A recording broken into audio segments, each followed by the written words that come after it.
Hello, we've been expecting you. I am C-3PO, your protocol escort droid for the Disneyland Star Tours news kit, and this is my counterpart, R2-D2.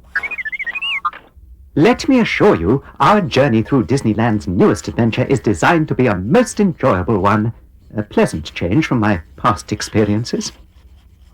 I am here at the Star Tours pre-boarding area, next to one of the Star Speeders which has just returned from an eventful voyage.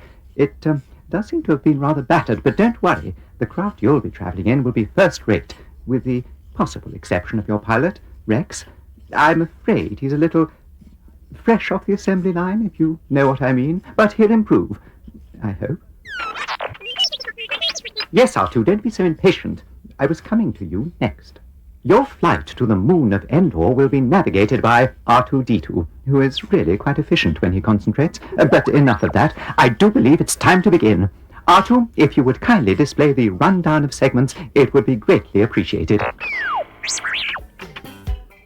If you've ever dreamed of taking off into space, traveling at light speed, and chasing intergalactic bad guys, then Star Tours, the newest Tomorrowland attraction at Disneyland in California, is for you. Some say it's the ultimate thrill experience, and others, well, they're a bit more descriptive. I loved it. It was the most exciting thing I have ever been on. It was really like being there. It was just the best. It was so good.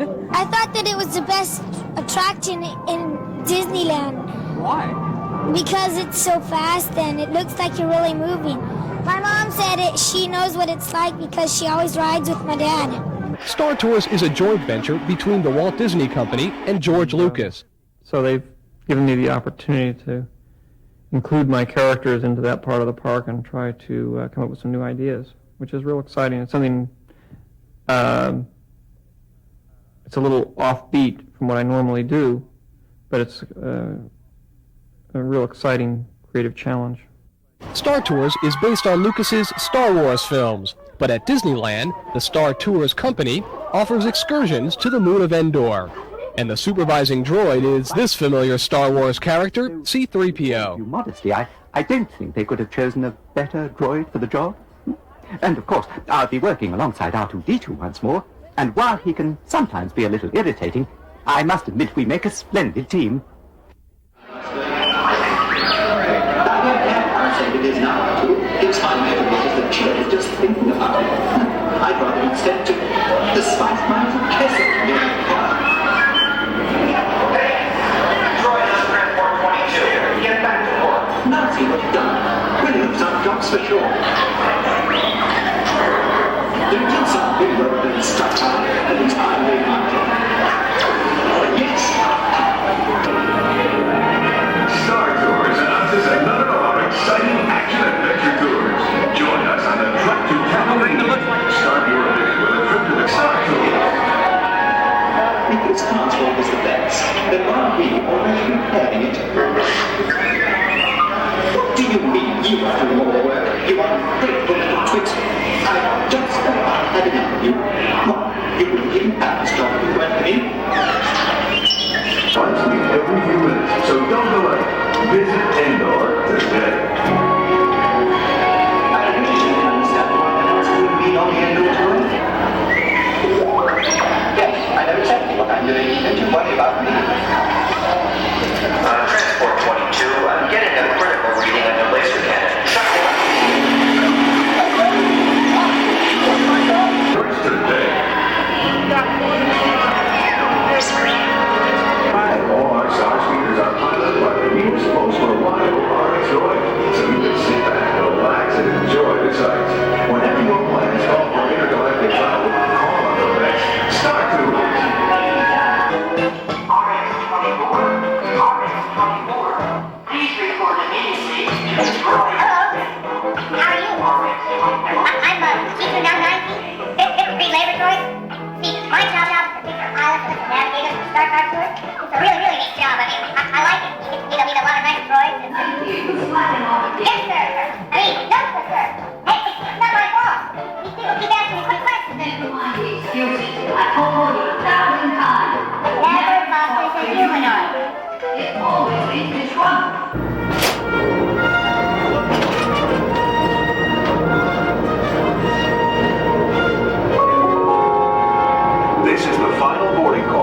Star Tours Endor Express. All passengers will be on board. Hi there! I see they're loading our navigator R2-D2, and then we'll be on our way. So sit back, relax, and enjoy the flight. Star Tours 45, elevator platform has been activated. Commence final pre-launch. Roger, Control. All status, go. Oh, wrong way! Brakes! Brakes! Where are the brakes?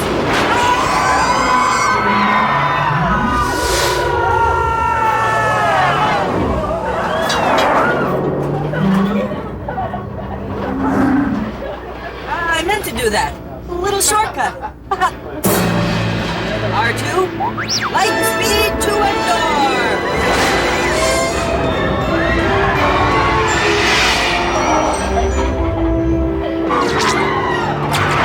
Red 24, I'm going in. Cover me.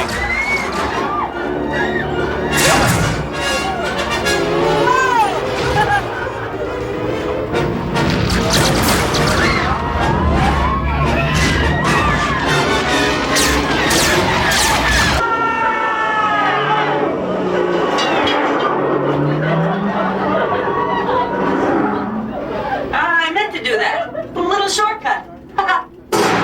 R2, light speed to Endor!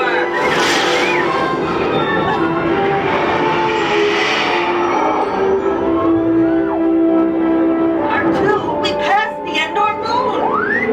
Now what's the matter? Oh no! Coming! Uh-oh, wrong way! Brakes! Brakes! Where are the brakes?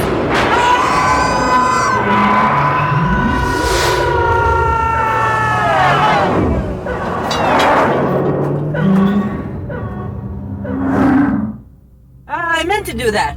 A little shortcut. R2, light speed to Endor!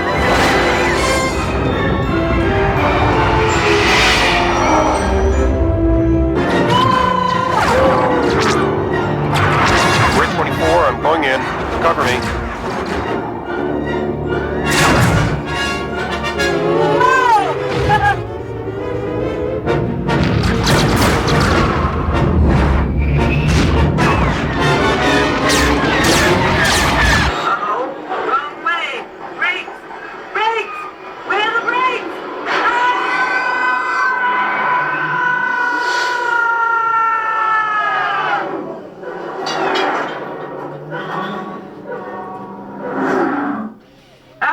Do that. A little shortcut. R2, light speed to Endor!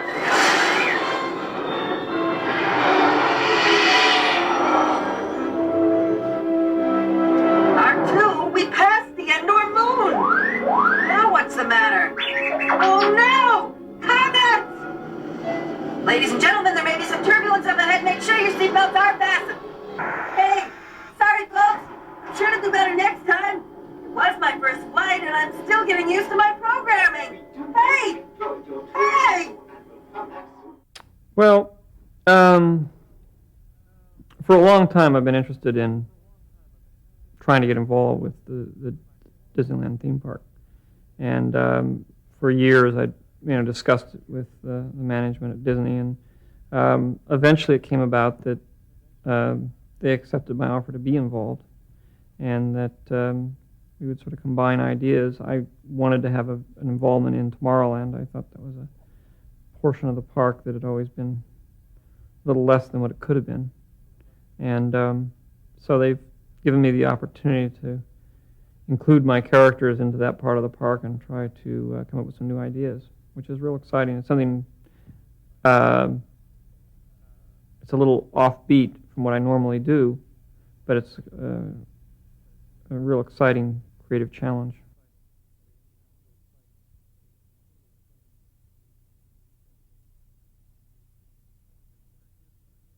One of the basic ideas behind this is that it's reprogrammable. It relies a lot on software rather than hardware, so that the ride can be changed rather swiftly, relative to the way normal rail rides, hardware rides are, changed. And I think this will give us a big advantage in being able to upgrade the ride after, a certain period of time to, improve it or change it or, make it into something else.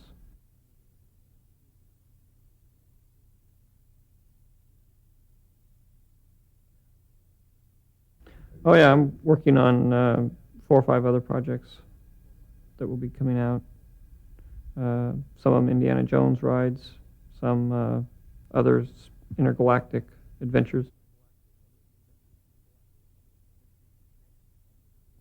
This next segment will give you all the information you need concerning Star Tours. You see, it's a conversation with me. Yes, R2, what is it? No, there aren't any interviews with navigator droids, so get back to work.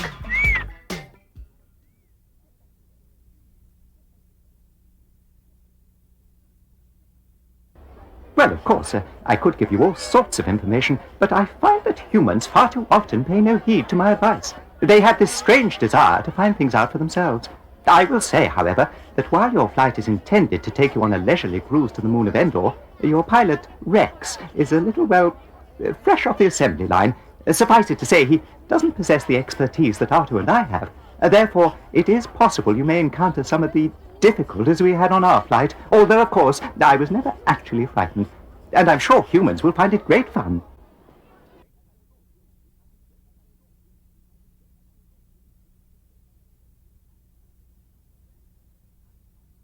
Well, I have endured rather odd environments in the past, but I must say I find Disneyland most suitable for one of my sensibilities, and I look forward to continuing my services here for many years.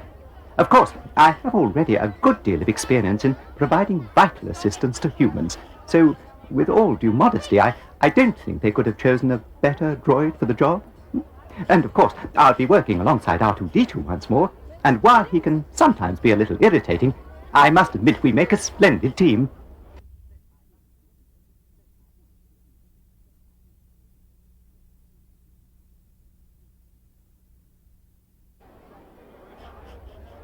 Hello, I know you're going to ask me all about Star Tours, and there's so much to say. Well, first, you must make your way to the spaceport, where there's lots of exciting activity. I myself am usually there, supervising R2 on maintenance. He is also the navigator of your craft. Then, after passing the droid repair shop, you enter the departure area, where you will board your star speeder, destination Endor. And don't forget to fasten your safety belt. I've met the pilot, Rex. Ooh. But look, the best thing is for you to come to Disneyland and see for yourself. Now, please excuse me, I do have to go. I left R2 by himself, and you know what that could lead to. So, I must say goodbye. Goodbye. You would think that with all my expertise, I might have attained more airtime. Oh well. Next is an interview with Warren Franklin of Industrial Light and Magic, who turned fantasy into reality. ILM has joined forces with Disneyland to bring you Star Tours.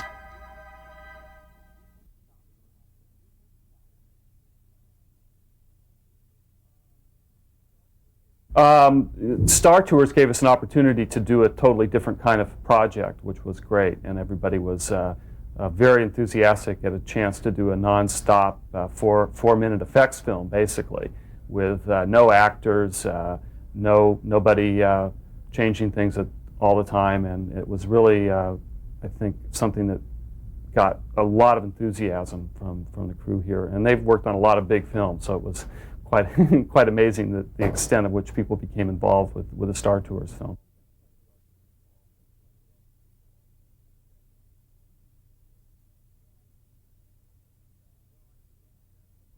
Well, I think we've spent almost a year and a half working on this particular film, and it's since it is all special effects, 4.5 minutes of it, it's pretty much equivalent of doing a major project like a Star Trek film or a Raiders of the Lost Ark or Star Wars even.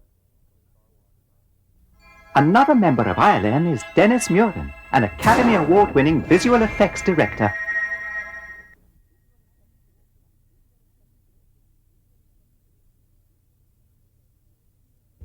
I guess I was sort of the effects supervisor, co-director of the work here. We were really working underneath George, and with input, of course, from the Disney Imagineers, Tony Baxter and Tom Fitzgerald on it. And it was sort of figuring out how we were going to make this the film that is projected for the Star Tours ride. And essentially what the ride is supposed to be is you're with 40 other people sitting in a sort of a little spaceship that's flying off to Endor, the planet Endor, and you're looking out a front window. And so what you're seeing out the front window is all a movie film, but it's not supposed to look like it. And because it's about a 3.5 or 4 minute space trip, we had to shoot a film that was 3.5 or 4 minutes long without any cuts in it, which was a very difficult thing for us to do, and it was a lot of figuring out how we could come up with 3.5 or 4 minutes of film without a cut.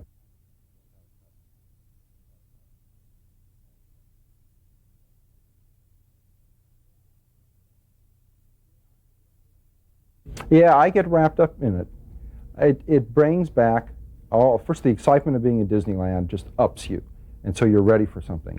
And then when you go in there, you're sort of like up also, because it's something that you quite haven't seen at Disneyland before. And then when you get into the Star Wars type of stuff, it brings back all the memories from those films. So it really puts you in in a lot of different worlds in a short time, and it really all works. We're real happy with it. Ah, welcome back. You know, every droid has a programmer who is dear to his memory bank. Mine is our next guest, Dave FEITEN, a Disneyland computer programmer.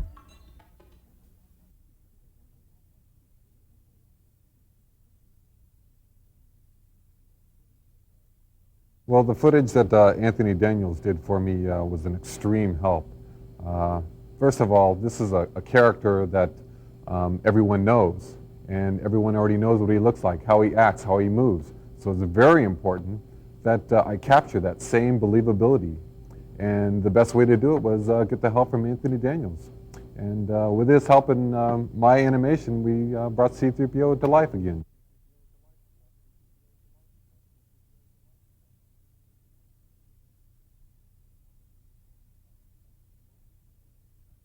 Well, C-3PO is actually probably the longest running animated figure we've ever done, or is.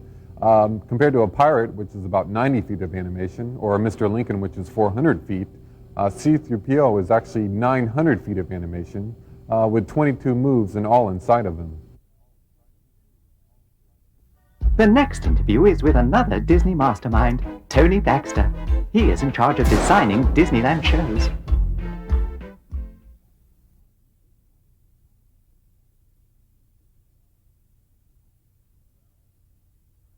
Well, obviously, the first thing that we wanted to do with George was bring about this marriage of Disneyland with the marriage of his product.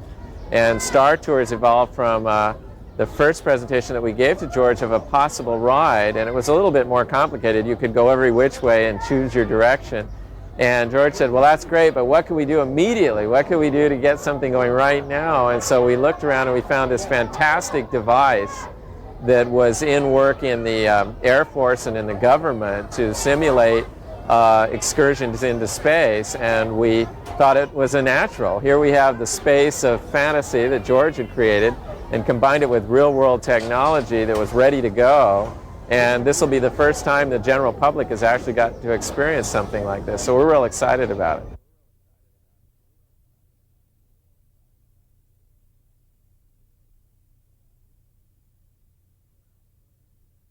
Oh, absolutely. Anything this big you can't do all at once. So we wanted to get going as quickly as we could, as I mentioned. So Captain EO started us off on the right foot. Star Tours is going to continue it, and within the next few years I think you'll see an entirely new look here at Disneyland and Tomorrowland.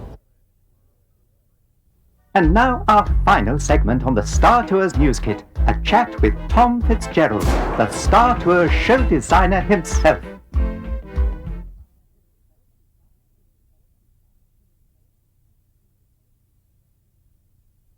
Well, Star Tours is really a continuation of the Star Wars saga, and the time frame is just after Return of the Jedi, so that the galaxy is now safe enough that tour companies have begun to open up shop throughout the universe, and Star Tours is one of those companies.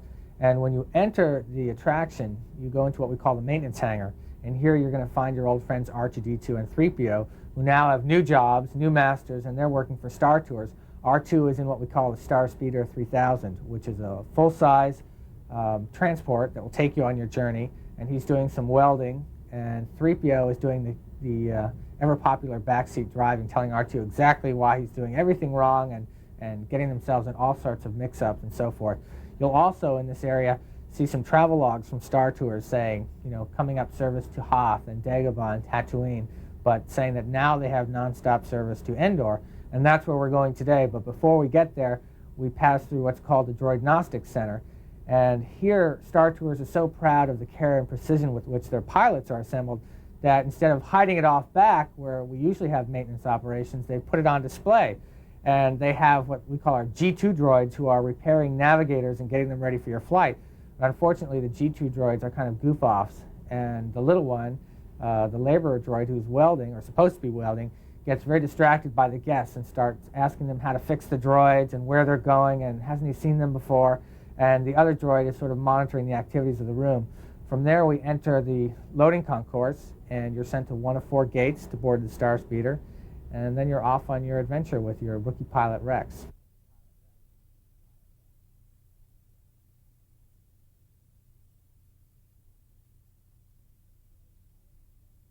Well, when you board the Star Speeder, it will have a lot of the sensations of, recall a lot of the sensations of boarding a jetliner, except now you're boarding a space liner. And once you have fastened your seatbelts and stowed your luggage away and taken care of all that business, you're off on your adventure, and you meet your pilot, RX-24, Rex for short. And this may be your first flight, but it also happens to be Rex's first flight. And that's part of the fun of the journey, is that you and Rex may never quite make it to Endor, but you're going to have a wonderful, wild adventure in a galaxy far, far away. Well, that concludes our news kit on Disneyland's newest form of space travel, Star Tours. I found it most informative, I'm sure you did too. But nothing can match the thrill of actually taking one of our flights. So R2 and I hope to see you here at Disneyland very soon. Until then, goodbye, and may the Force be with you.